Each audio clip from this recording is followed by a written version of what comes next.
Hi, எல்லோருக்கும் வணக்கம். Bigg Boss season 8 Tamil. So இந்த வீடியோவில் நம்ம ப்ரமோ ஒன்று நீங்கள் பார்த்துருப்பீங்க. அதில் நிறைய பேருக்கு என்ன ஒரு பயம் அப்படின்னா, ஐயோ அவள் முத்துக்கு வந்து டைட்டில் கொடுக்க மாட்டாங்களா, இந்த மாதிரி இப்படி எக்ஸ்போஸ் பண்ணுறாங்களே, என்ன பண்ணுறது அப்படின்ற மாதிரி பயந்துட்டு இருந்தாங்க. எனக்கு தெரிஞ்சு நான் ஓப்பனாக சொல்கிறேன், இதுதான் சௌந்தர்யாவுக்கும் பண்ணாங்க. ஸோ சௌந்தர்யாவுக்கு எப்படி ஓட்ஸ் வந்து இன்க்ரீஸ் ஆச்சோ அதே மாதிரி முத்துக்குமாரன் பிளான் பண்ணுறீங்களா அப்படின்னு சொல்லிட்டு முத்துக்குமரனுக்கு ஒரு இன்ப அதிர்ச்சியாக தான் இது இருக்கும் அப்படிங்கிறது பார்க்க முடியுது. ஸோ என்ன நடந்துச்சு அப்படிங்கிறத பேசுவோம். அடுத்து நம்ம லைவில் வந்து ஒரு இன்ட்ரெஸ்டிங்கான ஒரு டாபிக் நடந்துச்சு, அதை பற்றியும் பேச போகிறோம். ஸோ வீடியோவில் போகிறதுக்கு முன்னாடி சேனல் நீங்கள் புதுசாக இருந்தீங்கன்னா கண்டிப்பாக சப்ஸ்கிரைப் பண்ணிக்கோங்க, வீடியோ மறக்காமல் ஒரு லைக் பண்ணிக்கோங்க. எல்லாருக்கும் இனிய பொங்கல் நல்வாழ்த்துக்கள் அப்படின்னு சொல்லிட்டு ஆரம்பிக்கிறேன் வீடியோ, ஓகேவா? ஸோ ஃபஸ்ட் ப்ரோமோ பார்த்துருப்பீங்க. அன்ஷிதா வந்து பார்த்தீங்கன்னா சௌந்தர்யாவை கட்டி பிடித்து சூப்பர் அப்படின்னு சொல்லி பாராட்டி விட்டு, முத்துக்குமரா உனக்கு தாண்டா பெரிய பேர் இருக்கா அப்படின்ற மாதிரி வந்து சொல்லி போட்டு அடிச்சிட்டாங்க. அது யார் அப்படின்னா ஃபேட்மேன். ஓகே, ஸோ உனக்கா வந்த வீட்டில் நல்ல ஒரு ஆறுதல் தேவை, அதனால் நான் வந்து உன்னை கட்டப்படுக்கிறேன் அப்படின்ற மாதிரி சௌந்தர்யாவை கட்டப்படுக்கிறா, முத்துவை வந்து கட்டி அடிக்கிறா. இதுதான் வந்து அன்சிதாவோட கேரக்டரு. ஸோ அன்சிதாவை வந்து பார்த்தீங்கன்னா ஒரு பையன் ஒருத்தன் இருந்தான் அப்படின்னா, அவன் ஒருத்தன் வந்து ஏதோ ஃபீலிங்ஸ் இருக்குன்னா அவங்ககிட்ட இருந்து அந்த பையனை வாங்கணும் அப்படின்ற ஒரு கேரக்டர் தான் அன்சிதா. உங்களுக்கு புரிஞ்சுக்கணும்னு நினைக்கிறேன் என்ன சொல்கிறேன். இதை தான் வெளியும் பண்ணுது உள்ளேயும் பண்ணுது, real character. Okay, she played emotion game. இப்பயும் வந்து வெக்கமே இல்லாமல் விஷாலை வந்து பார்த்தீங்கன்னா அப்படியே கட்டி பிடிச்சி அன்சி துன்சின்னு வந்து பயங்கரமாக அழுதுகிட்டு, வெளியும் வந்து எவ்வளோ கேவலமாக எடிட்லாம் போட்டு, இவர் என்னமோ வந்து பார்த்தீங்கன்னா அது என்னது அமரனில் சிவகார்த்திகேயன், அந்த அம்மா வந்து சாய் பல்லவி அந்த மாதிரிலாம் எடிட் பண்ணி போடுறேன், அதையும் வந்து வச்சுட்ருக்கா. தனுஷ் ஸ்ருதிஹாசனில் 3 படத்தில் வரும்ல, அதையும் போட்டு உள்ளே வச்சிட்ருக்க. அப்போ அவள் ஒன்று பண்ணுற, அவள் மட்டும் கேவலமாக பண்ணுற, இங்கே வந்து உள்ள முத்துக்குமரன் தப்பாக பண்ணுறான்னு ப்ரொஜெக்ட் பண்ணுற. நீ என்ன தான் பண்ணாலும் மக்களாக ஆறக்க ஓட்டப்படுவாங்கிறது அவருக்கு தர, நீ பேசாத அப்படின்ற மாதிரி நம்ம கண்டிப்பாக சொல்லிடலாம்.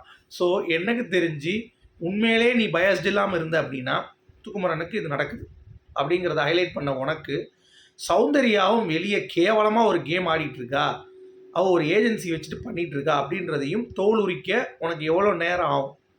பண்ணலை. ஏன்னா அவள் ஜென்யூனே கிடையாது, அவளே ஒரு கேடு கட்டவன்.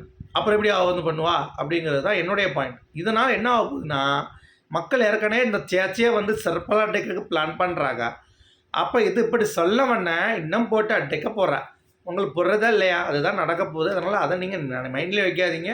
ஓட் ஃபார் யுவர் ஃபேவரேட்ஸ், அவ்வளோதான். இதனால் முத்துக்குமரனுக்கு ட்ராப் டவுன் ஆயிருமா, இதனால் இதாகிருமானா உண்மையிலே உழைப்பை போட்டது முத்துவும் ஜாக்கும் தான். அதனால் அவங்க 2 பேரும் எதுவுமே பண்ண முடியாது. நீ என்ன தான் உள்ளே வந்து நான் இமயமலைக்கு போய் கொடி வச்ச போனேன், கொடி நட்ட போனேன் அப்படின்னு சொல்லி நொட்ட போனாலும் ஒரு வெங்காயம் வந்து சௌந்தர்யாவில் கழட்ட முடியாது இந்த வட்டம் அப்படிங்கிறது எனக்கு எல்லாம் தெரிஞ்சுக்கோங்க, சரியா? ஃபேக்டாக நம்ம பேசணும், சரியா? ஃபேக்ட். அதாவது பிக் பாஸ் கேமுக்கு டிக்னிஃபைடாக அவங்க ஆடினாங்களா ஒரு % கூட கிடையாது. சும்மா உட்காந்து பாட்டு பாடாமல் கேவலப்படுத்தி, நான் ஏற்கனவே சொல்ல தேவையில்லை. எவ்வளோ சொன்னாலும் சாண்டில் செருப்பு முக்கிய அடித்தாலும் அது வந்து எஃபர்ட் போட்டான்னு சொல்ல போகுது. அது ஒன்றும் பண்ண முடியாது. சுனிதா காரி துப்பிடுச்சு, உனக்கு இருக்கிறதெல்லாம் வந்து ஃபேக் பாட்ஸ் தான், உனக்கு எதுக்கு இப்படி பண்ணிகிட்டு இருக்கேன்னு சொல்லி ஒரே அடி. எவ்வளோ தான் அடி அடித்தாலும் அது வந்து பார்த்தீங்கன்னா இன்னமும் வேறு கத்திட்டு தான் இருக்க போகுது. அதனால் அதை பற்றி நீங்கள் பேசாதீங்க. அடுத்த டாபிக் நம்ம போகலாம், சரியா? அடுத்து ரவீந்தர்கிட்ட ஒரு எச்சரிக்கை விடுத்துட்டாரு நம்ம முத்து. ஏய் என்னையா ஜெயிக்க போகிறேன் அது தெரியும், மூடியா வாயை மூடிட்டுறியா, நீ இதுமாதிரி போகிற வரைக்கும் என்ன பேசாத, நான் ஜெயிக்க போகிறேன், எதுக்கு நீ இப்படி பேசிகிட்டு இருக்க, சும்மா உட்காந்துக்கிட்டு அப்படின்ற மாதிரி உருண்ட மாதிரி அப்படின்ற மாதிரி அவன் டக்குன்னு அடிச்சு விட்டான். ஸோ ரவீந்திரன் வந்து ஷாக்காகி அப்படி பார்க்குறாரு, பயங்கர ஷாக் ஆகிட்டாப்புல மனுஷன். கரெக்டான பாயிண்ட் பை முத்துக்குமரன், எக்ஸாக்டாக. சரியா, இதுதான் அந்த லைவில் நடந்துச்சு.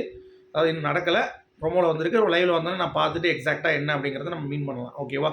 அடுத்து நம்ம முக்கியமான டாப்பிக்கு, ரஞ்சித் வந்து ஒரு கதை சொல்லியிருக்காரு. ஒரு குருட்டு குதிரை வந்து பார்த்தீங்கன்னா ஓடி போய் ஜெயிச்சிருச்சின்னு சொல்லிட்டு அவன் சிவகுமார் என்ன பண்ணிட்டான், ரயான் தான் அப்படின்ற மாதிரி வந்து ஒரு சொல்லிட்டான். ரயானுக்கு வந்து ஐயோ நான் தான் அந்த குருட்டு குதிரையா அப்படின்ற மாதிரி ரொம்ப ஃபீலிங் ஆகிட்டான்.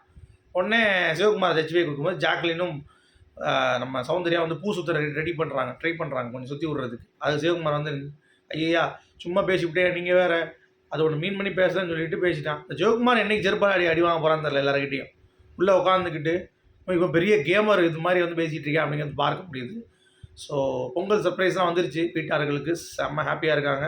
இன்றைக்கி ஃபுல்லாக ஃபன்னாக தான் இருக்கும்னு நினைக்கிறேன். இந்த சேச்சி வந்து பண்ண காலைல கடத்த விட்டா, மகரையும் பாரு மூஞ்சி மகரையும்.